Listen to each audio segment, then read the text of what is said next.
Hello, everyone. I want to welcome you today, and I'm going to be diving into the topic of communication in relationships. This is very, very critical.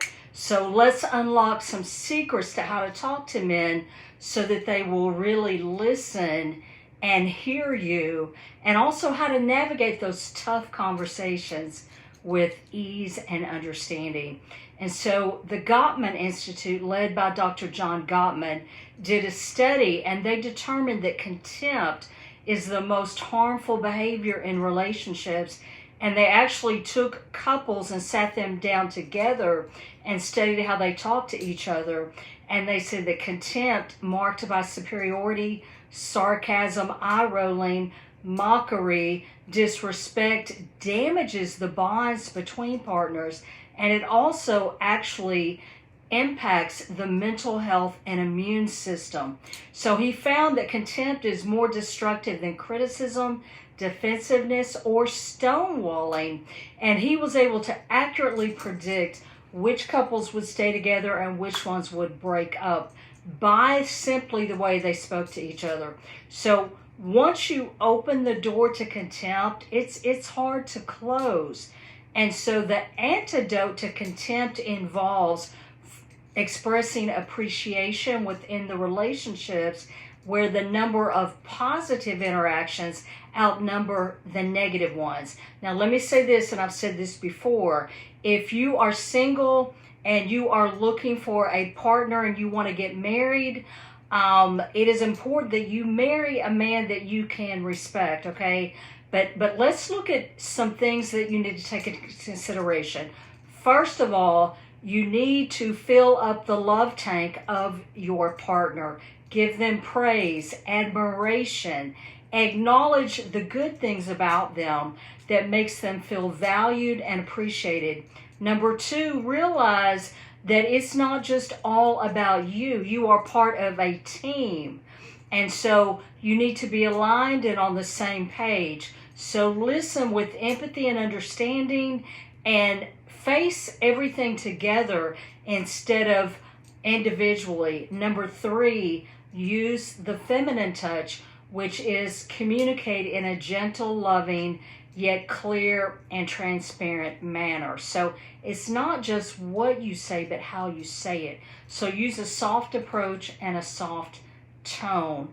And if you need help learning how to get into your feminine energy and communications, as the founder of Divine Dream Love Academy, I can help you with this.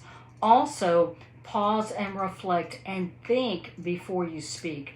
Consider the impacts of your words and the best way to convey your message. Also, approach with curiosity instead of judgment.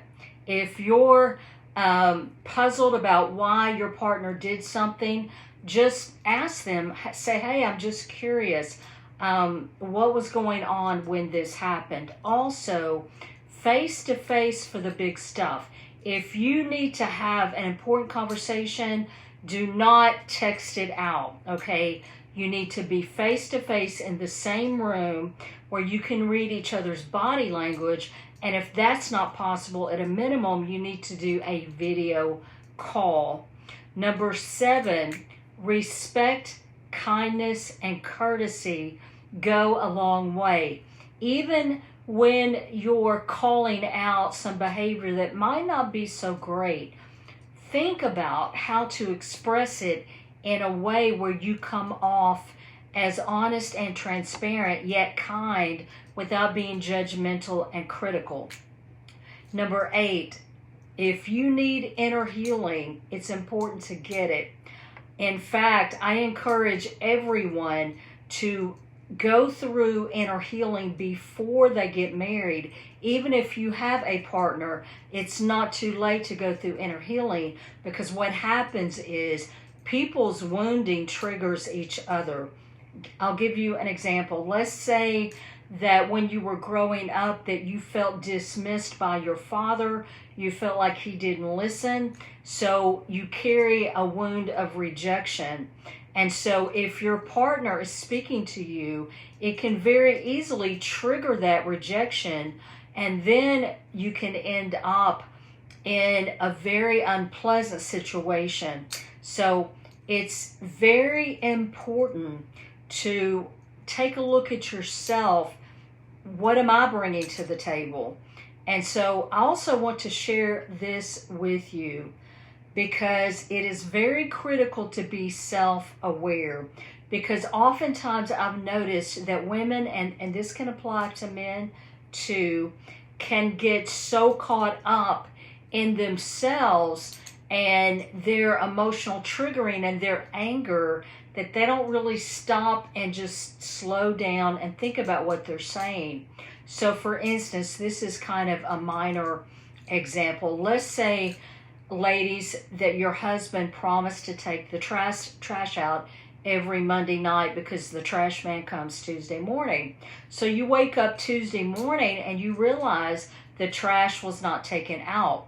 So one response could be to get angry and attack and say, you know, why didn't you take the trash out? You never do what you promise. You know, attack, attack, attack. The other response is to say, hey, honey, just want to share this with you. I'm curious. I felt inconvenienced this morning because I ended up having to take the trash out. And I'm just curious, is there a reason why you weren't able to do that? And that's a totally different perspective. He may say, hey, I didn't feel good. I forgot, whatever. And then you can talk about how to fix the problem in the future. So when you're talking to a man, you don't want to make him the problem. You want to share your feelings. You can say, I felt disappointed. I felt angry. I felt confused. Just curious what was going on with you. And that presents the issue in a way that your husband or your partner can consider it and say, okay, you know, where they don't feel defensive and shut down. And then you can say, how can we fix this in the future? So it's all about how you present it. And so if you are in a relationship or a marriage and you have a pattern of attack and judgment and criticism, I would say that it's important that you take a look at yourself and really work on this, because this can completely destroy your relationship. So I'm the founder of Divine Dream Love Academy. So I am called to help women who want to get married prepare to meet and attract their divine mate. So if you're interested in talking further, stay tuned, stay connected, because I'll be sharing more with you in the future on my videos. Thank you for watching. I love and appreciate you. Bye-bye.